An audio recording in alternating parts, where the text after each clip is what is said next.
지난 시간에 우리는 예수님의 12제자를 보았습니다. 앞으로도 예수님과 만나게 되는 여러 종류의 사람들에 관한 이야기가 마가복음에서 계속될 것입니다. 오늘 지금 본문을 보셨지만 무리들이 다시 등장하는데 특별히 예수님의 친족들이 등장하고 서기관도 여전히 다시 등장합니다. 오늘 이슈는 뭔가요? 오늘 말씀의 이슈는 22절을 보니까 예루살렘에서 내려온 서기관들은 그가 바알세불이 지폈다 하며 또 귀신의 왕을 힘입어 귀신을 쫓아낸다 하니 30절 내려가서 보시면 이는 그들이 말하기를 더러운 귀신이 들렸다 함이로라. 구약의 전문가고 율법학자인 서기관들이 예수께서 귀신이 들렸다고 비난을 하고 있습니다. 근데 우리의 눈길을 더 끄는 것은 21절입니다. 21절 보니까 예수님의 친족들이 듣고 그를 붙들러 나오니 이는 그가 미쳤다 합니다.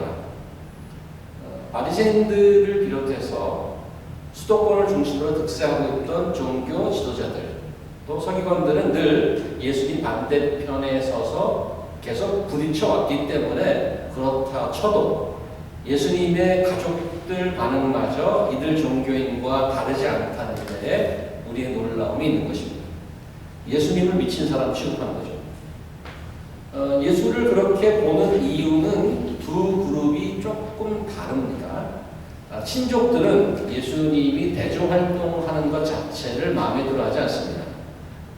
예수께서 가는 곳마다 사람들이 막 몰려다니고 특별히 종교 지도자들과 자꾸 부딪히니까 가족들이 많이 불편했을 수 있습니다. 그런 활동을 다 하면서 다니는 자기 식구를 21절에 미쳤다고 하고 잡으려고 그 집회 장소에 나타난 겁니다. 서기관이 비난하는 것은 조금 다른 경우인데 예수께서 귀신을 쫓는 것에 대한 반응으로 나온 겁니다. 예수님이 귀신의 힘을 빌어서 귀신을 쫓는다고 주장하면서 예수를 귀신 들린 자로 취급하는 거죠. 이유는 살짝 좀 다르긴 하지만 서기관들이나 가족 두 부류 다 예수님을 정상적이지 않은 미친 사람으로 보고 있다는 것은 같습니다. 이렇게 예수님을 향한 사람들의 반응을 보면서 그들을 참 황당하다 이 사람들 하고 비난을 하기 전에 우리 자신을 한번 돌아보는 시간이 될 수 있길 바랍니다. 우리도 다른 사람들에 대한 생각과 반응, 특별히 예수님과 나 자신의 관계에 대해서 한 번쯤 돌아보고 깊이 생각하는 시간 될 수 있기를 바랍니다. 종교 지도자들이나 바리새인들, 서기관들이 주 활동하는 무대는 성전이 위치해 있던 예루살렘이었습니다.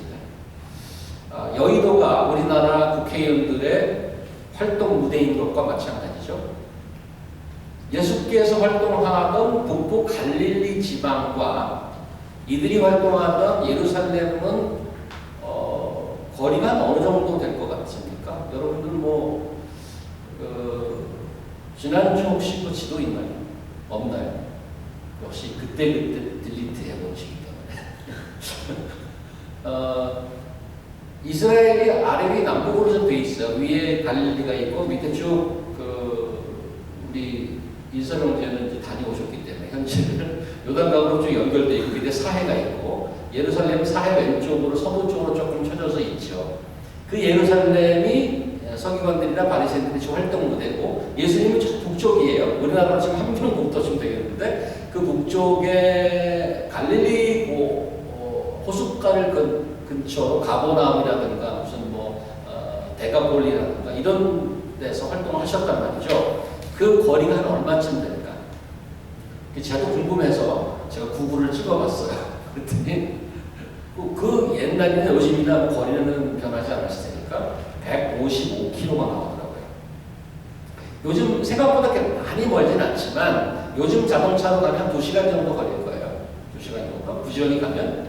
그 옛날에 교통수단이 없는데 155km를 가려면 아마 꼬박 하루를 걸어봤어야 되지 않았을까. 예수님이 가는 곳마다 이들이 등장한다는 것은 이미 예수님이 활동 시작해서부터 소문이 쫙 났고 전체 팔레스타인에 이 시골까지 어촌 목수 출신의 새로운 설교자의 동선을 지금 쫓아다니고 있는 거죠. 22절의 이슈를 다시 보면 예수께서 귀신을 쫓는 것을 가지고 이들이 시비를 겁니다. 이미 우리는 앞선 이야기들에서 예수께서 귀신 쫓아내는 일을 상당히 보았습니다. 이 어떤 무슨 구석방에서 비밀스럽게 벌어진 일이 아닙니다. 많은 사람들이 모이는 회당에서 그런 일이 있었고, 사람이 모이는 곳마다, 집회가 있는 곳마다 병 걸린 사람, 귀신 들린 사람이 있어서 예수께서 고쳐주셨습니다. 많은 사람들이 그 광경을 보고 놀랐죠. 서기관들은 예수님 보고 그런 일을 한 적이 없다거나 귀신을 쫓은 적이 없다거나 그런 일을 할 수 없다고 말하는 게 아닙니다. 워낙 본 사람이 많기 때문에 그런 주장을 할 수도 없죠. 예수께서 귀신을 쫓은 일을 일단 팩트로 인정하고 단지 바알세불이라는 귀신의 힘을 빌어서 귀신을 쫓아낸다고 지금 주장하고 있는 거예요. 이들의 주장에 대한 예수님의 답변 대단히 상식적이고 논리적입니다. 야, 귀신들끼리 한 집안인데 귀신끼리 싸우면 어떻게 귀신을 쫓겠느냐? 자멸하지 않겠느냐? 예수께서는 영계의 세계, 사탄의 세력이 존재하고 있다는 것을 항상 늘 분명하게 말씀하십니다. 지금도 마찬가지죠. 사탄이 사탄을 쫓아내는 게 아니라고 얘기하는 거죠. 그렇다면 예수께서 귀신을 쫓아내는 것을 어떻게 설명하겠는가? 사탄의 세력은 집으로 비유했습니다. 오늘 귀신을 쫓으려면 강한 세력을 가진 자의 집을 강탈하려면 그 힘 있는 자를 묶어놓은 후에야 그것이 가능하지 않겠느냐. 대단히 상식적인 얘기죠. 예수께서 귀신을 쫓았다는 사실은 그 사탄의 세력을 예수께서 묶어놓았다는 증거가 되는 거죠. 다시 말하면 예수께서는 세상 어떤 강한 자라도 그것이 귀신이 되었던 부엘세불이 되었던 사탄이든 상관없이 그들보다 더 강한 분이고 그 세력을 다스리는 더 권세 있는 자이심을 선언하신 겁니다. 이미 구약에서는 이 예수님의 등장을 여러 방법으로 예언을 하셨는데 오늘 본문의 내용을 잘 설명하는 그런 예언이 있어서 하나 소개합니다. 이사야서 49장을 한번 봅시다. 이사야서 49장. 호산나 형제를 읽어주시겠어요? 용사의 빼앗은 것을 어떻게 도로 빼앗으며 승리자에게 사던 후임자를 어떻게 고쳐낼 수 있으려면 나 여호와가 같이 말하노라. 용사의 풀어도 빼앗을 것이요 독보자의 빼앗은 것도 건져낼 것이니 이는 내가 너를 대적하는 자를 대적하고 내 자녀를 구원할 것이니라.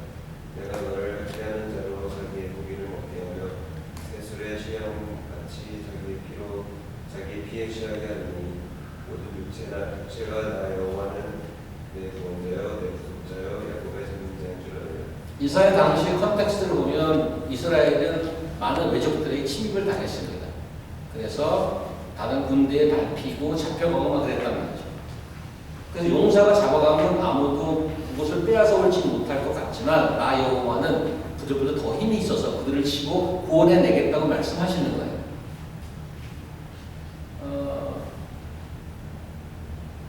오늘 예수님이 사탄의 집에 가서 그를 붙잡아 놓고 사람들을 구해내는 그 이미지와 대단히 흡사합니다.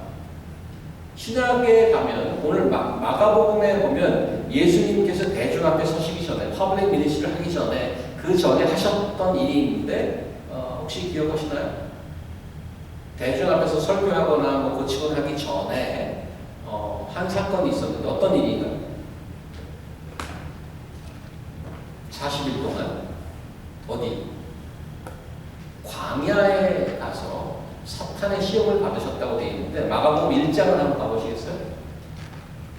우리 진옥 씨 한번 읽어주시겠습니까? 성경에 본 예수를 광야로 모르는 대신지라 치사를 당하여서 40일을 두셔서 사단에게 시험을 받으시며 들짐 승강하게 계시니 천사들이 수종합니다. 이 본문 나올 때 설교를 드렸는데 다른 버전에 보면 요한복음이나 누가복음에 보면 굉장히 길게 나왔죠. 사단에게 시험받았다고 얘기했지만 사실은 사탄에게 한 방 먹인 겁니다. 3번 유혹이 들어왔는데 말씀으로 다 이겨내셨어요.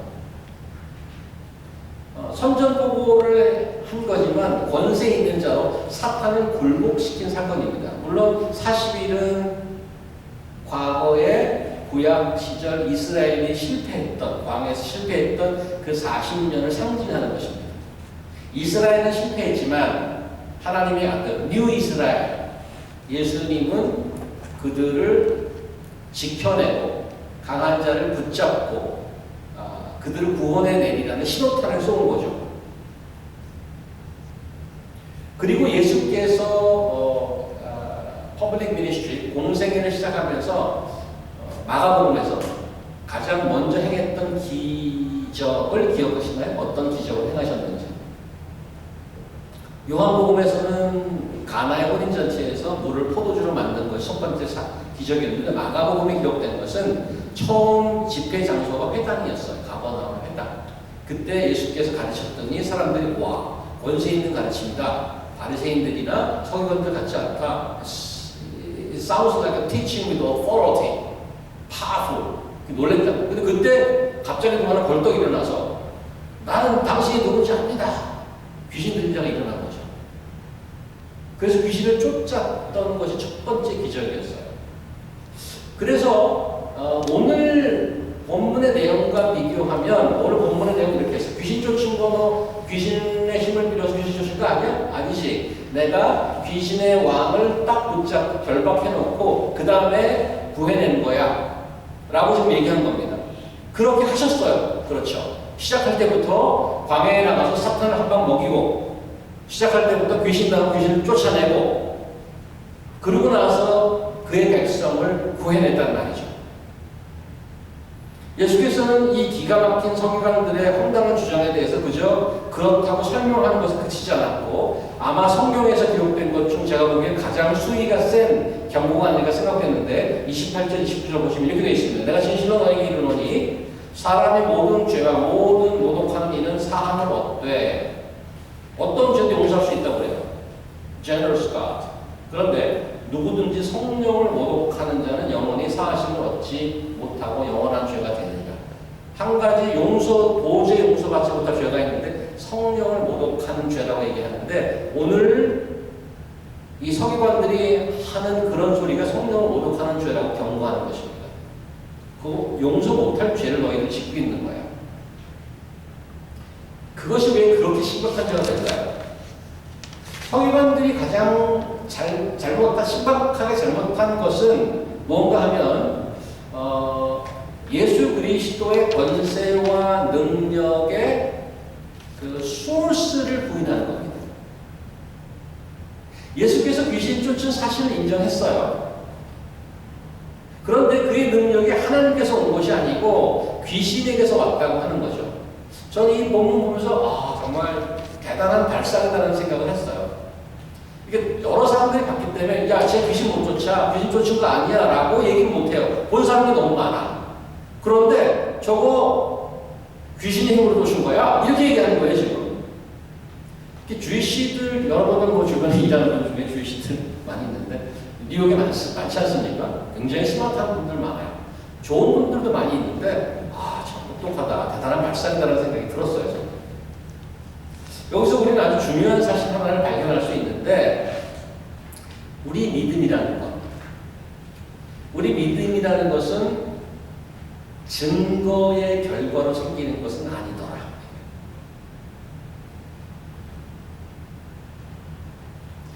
우리가 뭘 믿는 것은 증거를 보고 믿는 게 아니더라고요. 오늘 그 생생한 예를 보고 있습니다. 우리가 흔히 듣는 얘기 있죠. 야, 하나님 어디 있냐? 예수? 뭐 그렇게 기적을 많이 해냈다는데 그것 좀 보여줘. 니네 교회 가면 기적 볼 수 있어? 그럼 내가 믿어주지. 이런 얘기 많이 듣잖아요. 증거가 있어야지 보고 믿을 거 아니야? 근데 오늘 이 서기관들과 예수님 부딪힌 얘기를 보면 이렇게 정리할 수 있는 거죠. 하나님께서 하신 일을 자기 눈으로 직접 보았다고 해서 믿음이 생기는 게 아니더라니. 이미 구약에서 그런 예는 많이 봤습니다. 우리가 잘 알고 있는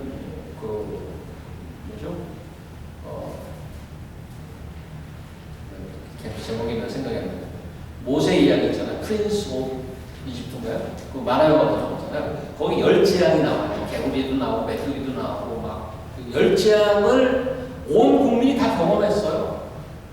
근데 특별히 바로 왕과 그 신하들은 다 경험하고 책임으로 똑똑히 봤단 말이죠. 10가지나 봤어요. 그런데 하나님을 믿지 않습니다. 저는 가끔 그런 생각을 해봐요.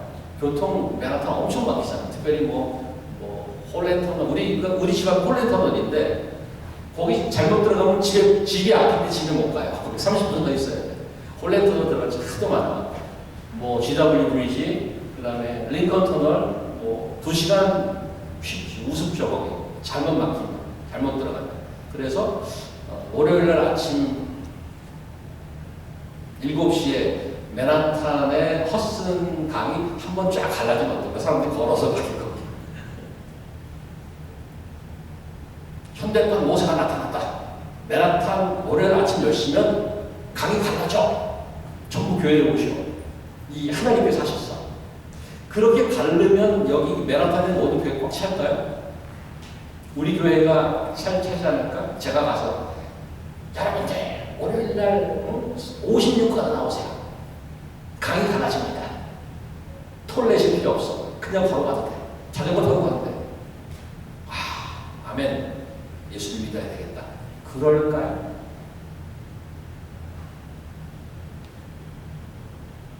하나님의 아들로 예수께서 대중들을 놀라운 권세로 가르치시고 누구도 해낼 수 없는 불치병을 말씀 한마디로 고치고 귀신 들려 고생하는 자들을 위해서 한마디 꾸짖음으로 귀신을 다 쫓아내고 이런 일들이 다 뭐죠?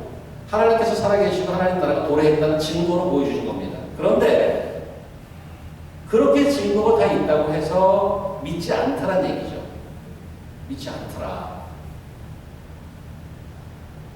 그럼 증거의 역할은 뭐냐? 하나님께 예수께서 그런 일을 하는 이유는 뭐냐? 증거를 본 자들의 정직한 반응을 요구합니다. 항상 하나님께서 일을 하시면 우리의 반응을 요구하는 거죠. 그런 걸 믿음이라고 그러는데 꼭 긍정적으로 포섭하게 믿음이 안 나오더라 이거예요.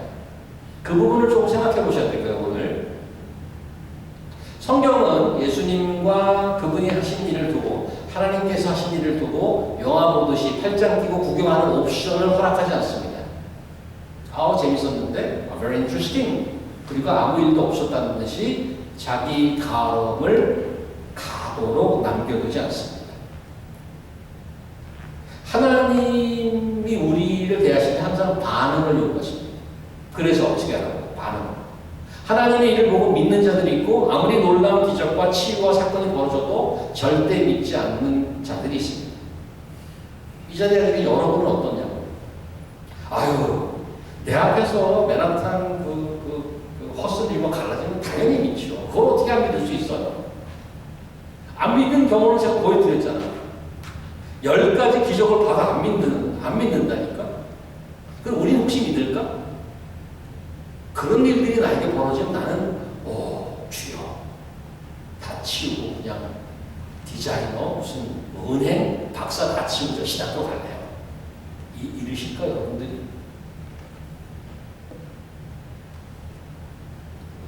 저는 여러분들의 삶에 벌어졌던 것들 한번 생각해 보면 좋겠어요. 내 삶을 거쳐갔던 일들. 물론 일상들이 많아서 기억 못하는 게 훨씬 많겠죠. 하지만 아주 분명하게 기억되는 그 사건들, 일들이 있을 거라고요. 아침에 일부 예배 때 그랬더니 어려서 뭐가 기억나세요? 했더니 승열 형제가 저랑 연배가 좀 차이가 나는데 저 놀랬어요. 그 흙으로 빚어서 만든 토담집에서 사셨대. 볏집이 있는 그 초가집에서 사셨다는 거야. 그런 집에서 살았대요. 출세한 거예요 정말. 시골 충북 아산인가요? 거기서 그렇게 살았대요. 세진자매님이 대단하다고 봐야죠. 그분과 살고 계시니까. 초가집 출신이야 그분이.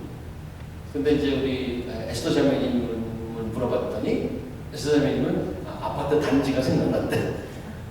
아파트 단지에서만 살았기 때문에 놀이터도 있고. 근데 그 이후에 초등학교를 들어가고 티네이저를 거쳐서 somehow 어쩌다가 유학을 오게 되고 공부를 하고 학위를 하고 또 somehow 우리 사랑하는 배우자를 만나서 결혼하고 자녀를 낳고 그런 여러 가지 사건들이 쭉 왔단 말이에요. 하나님이 하신 일일까 그게? 그런 것들이? 아니면 그냥 그냥 살면서 누구나 다 겪는 일인데 뭐 별 큰 의미 없이 지나가는 일일까?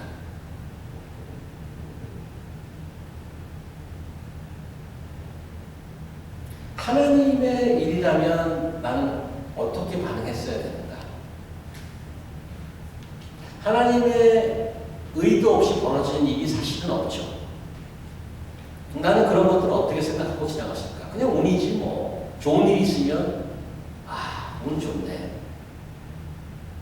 오늘 본문 주보를 보시면 제가 박스를 하나 그려놓았잖아요. 가운데. 그래서 이제 주목사 의도 알아맞히기 한번 해보는 거죠. 그 박스의 의미는 뭘까요? 왜 이 양반이 이렇게 중간에 박스를 그려놓습니까? 이 박스의 의미는 뭔가요?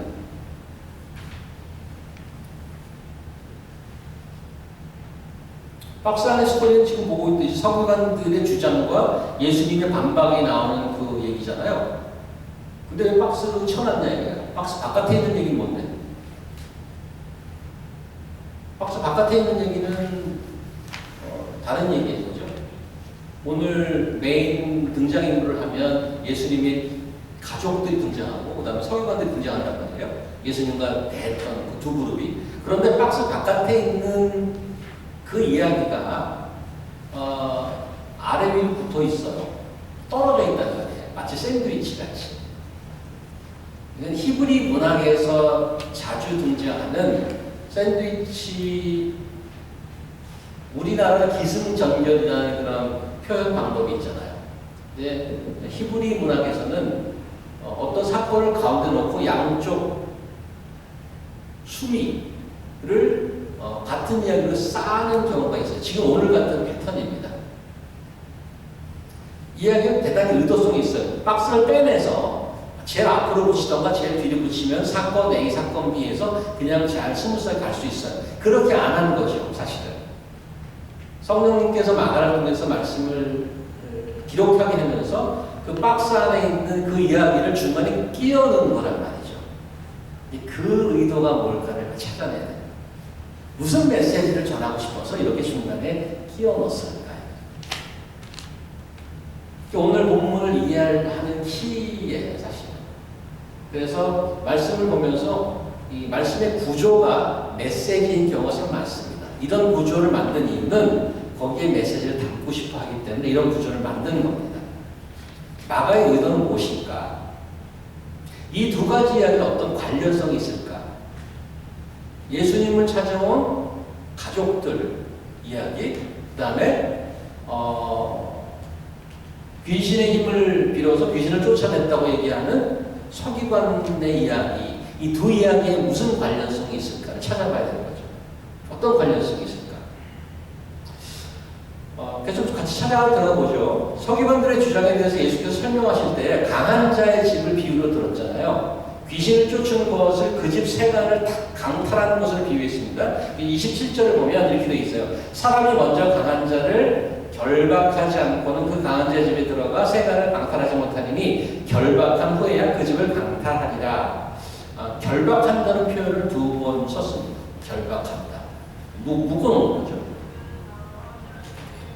강한 자를 결박하려면 힘이 더 세야지 결박할 수 있잖아요. 예수께서 사탄을 결박했다는 것은 예수님의 권세, 즉 힘, 능력이 사탄을 능가하고 예수님의 권위가 그 위에 있다고 말씀하시는 것입니다. 그런데 가족들의 얘기를 살짝 다시 가보면 가족들이 예수님의 집회 장소에 찾아온 것은 21절에 보면 이유는 그가 미쳤다고 해서 미쳤다고 생각하기 때문에 찾아온 거예요. 그렇죠? 그래서 어떻게 한다고요? 찾아와서 어떻게 한다? 21절 보면 예수의 친족들이 듣고 그를 어떻게 해? 붙들러 왔다. 결박하고 붙들러 왔다는 거예요. 그 붙들러 온 곳에 연결점이 있습니다.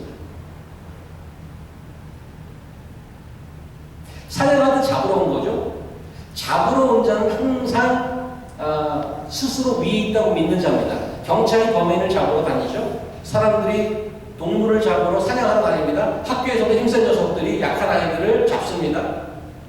예수님과 가장 가깝다고 자신하는 그룹의 생각은 예수님과 가장 가깝다고 생각하는 자가 가족이잖아요. 근데 그들의 생각이 뭔가 하면 그들이 예수를 잡을 수 있다고 생각하는 거예요.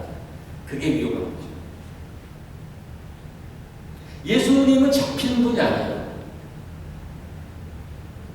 가족은 물론 어떤 인간에게도 어떤 종교 제도 아래서도 심지어는 사탄의 세력 하에서도 예수님은 잡히는 분이 아니고 컨트롤을 당하는 분이 아니에요. 반대로 어떻게? 오늘 27절 같이 결박하는 분이에요. 권세 있으신 분이라고. 오늘 두 그룹이 나왔어요. 친척들, 친족이든 여기 그 영어로는 패밀리라고 그랬어요. 사실 원어는 이렇게 나와 있어요. 원어에는 those about him 이게 원어의 리터럴 표현이에요. those about는 around라는 뜻이죠. those around him 혹은 those of him 그와 가장 가까운 어떠한 자들이라는 모호한 표현을 썼어요. 근데 그거를 패밀리라고 의역한 거예요. 근데 그렇게 한 이유는 조금 이따가 설명을 드릴게요. 왜 그렇게 표현했는지. 근데 그것은 패밀리 맞아요. 왜냐하면 밑에 어머니와 동생들이 찾아왔다고 그랬으니까. 가족은 맞는데 원어에는 그렇게 돼 있다고요. 친족들이라는 표현이 those of him 혹은 those about him 이렇게 돼 있다고요.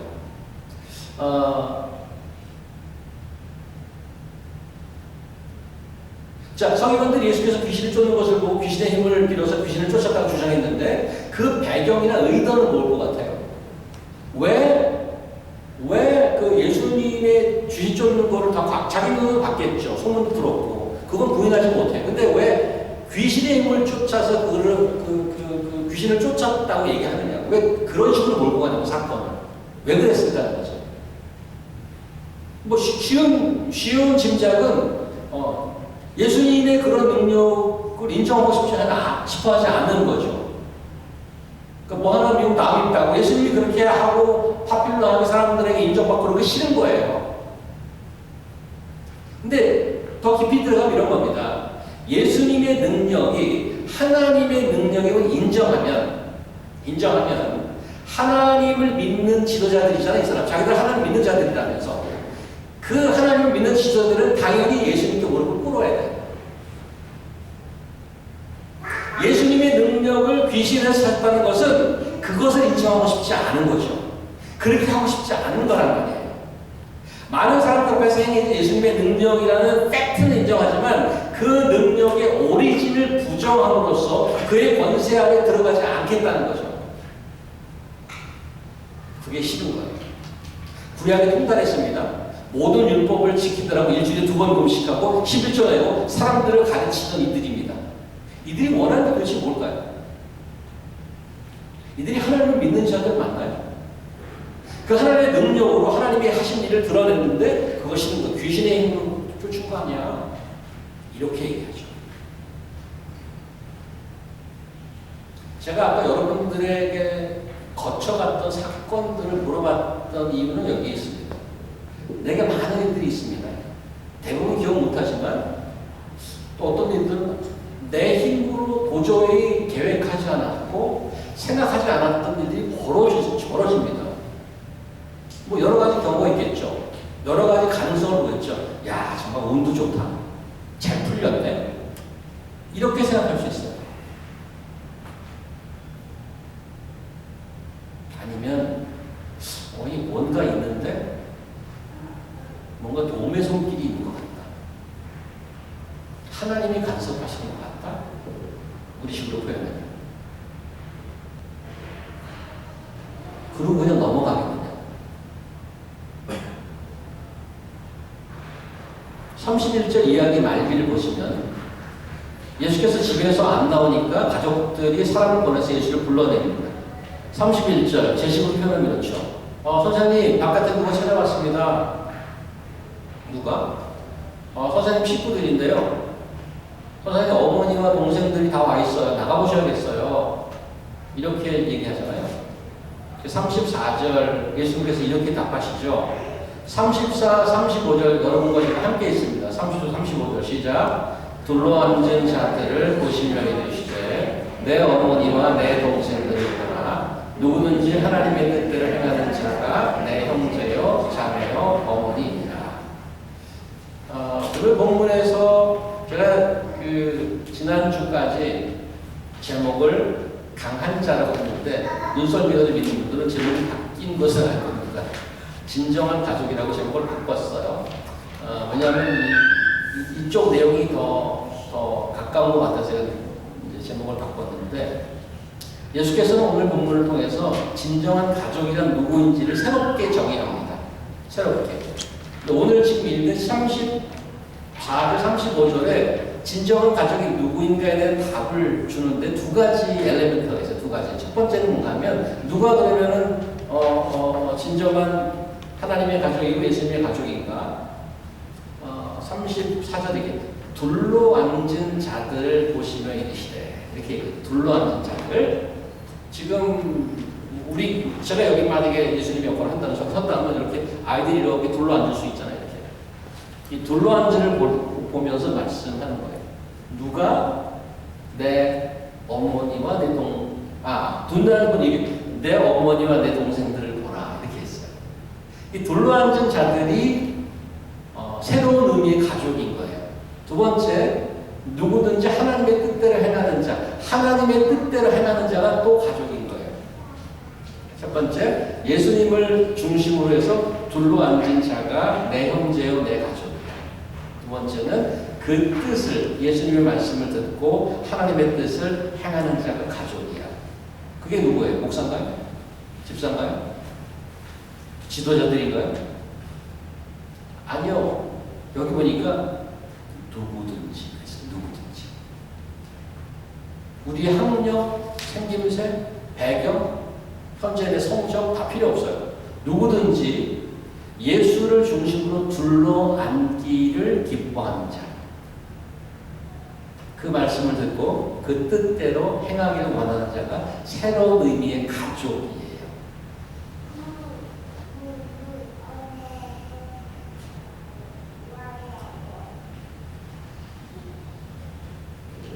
하나님께서 저는 여러분들 인생에 어떤 일을 했을까요?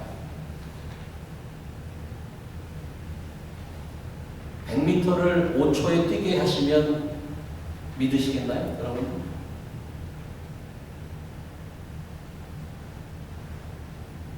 연봉이 배로 뛰면 이제 교회 봉사를 시작하실 건가요? 이상형을 만나서 지중해로 신혼여행을 떠나는 날, 헌신하는 날인가요, 그날이?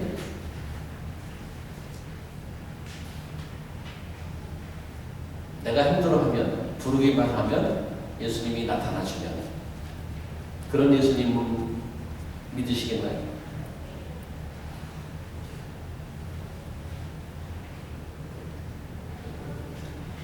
설교관들이 예수님의 능력, 오리진을 인정하지 않은 것은 예수님이 주인 되는 것을 원치 않았기 때문에. 여러분의 인생에 내가 계획하지 않고 내가 내 능력 바깥에 있었던 어떤 일, 수많은 일들이 있는데 그것이 혹시 하나님께서 여러분을 간섭해서 벌어진 일이라면 아니야, 운이 좋아서 그런 거지. 그럴 수도 있지. 아니면 여러분을 간섭하시는 하나님의 손길이 아닐까. 깊이 생각해 보시기 바랍니다. 그래서 이제는 그 앞에 둘러앉아서 그렇다면 좀 얘기 좀 해주세요. 하나님께서 나에 대한 뜻이 무엇인지 얘기 좀 해주세요. 타이틀, 스펙 다 필요 없어요. 예수 앞으로 가서 그 앞에 둘러앉아서 그분의 말씀을 듣고 그게 하나님의 뜻이라면 해볼게요. 새로운 가족이죠. 새로운 가족. 용기가 필요할지 몰라요. 왜냐하면 갈릴리 어촌에 가야 그 앞에 둘러앉을 수 있어요. 근데 우리 활동 무대인 저는 여의도가 좋아. 예루살렘이 좋아.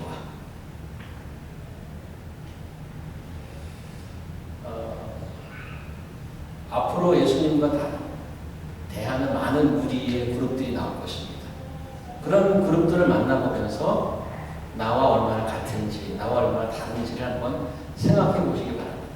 지금 이런 말씀을 나누는 것들을 통해서도 하나님께서 계속 여러분의 마음을 놓고 하고 계십니다. 누구나 그분 앞에 둘러앉을 수 있습니다. 그래서 아까 생기 11절에 예수의 친족들이 원어에 이렇게 되어 있어요.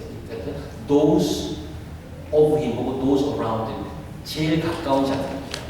오늘 밑에 보니까 영어로 보시면 34절 보면 those who sat around him. 그 두 그룹이 사실 비교가 되는 거죠. 예수 앞에 둘러앉아서 그의 가족이 될지, 아니면 내가 원하는 내 무대에서 내가 주인에서 살아야 할지 생각해보는 시간 되기를 간절히 바랍니다. 기도하겠습니다. 하나님 감사합니다. 오늘 예수님께서 또 많은 분들을 만났습니다. 쉽사리 마음을 열지 않고 자기 삶을 그대로 살아가는 모습들을 보았습니다. 혹은 예수와 가깝다고 생각하는 자들은 예수를 붙잡을 수 있다고 생각했습니다. 예수님은 나의 주인이시지 내가 주인께서 그를 부리는 자가 아님을 깨닫게 도와주시옵소서. 예수 가는 곳마다 동행하며 그분의 말씀을 듣고 나를 향한 하나님의 뜻을 알고 행해가며 진정한 예수의 가족으로 거듭날 수 있도록 인도하여 주시옵소서. 예수님 이름으로 기도합니다. 아멘.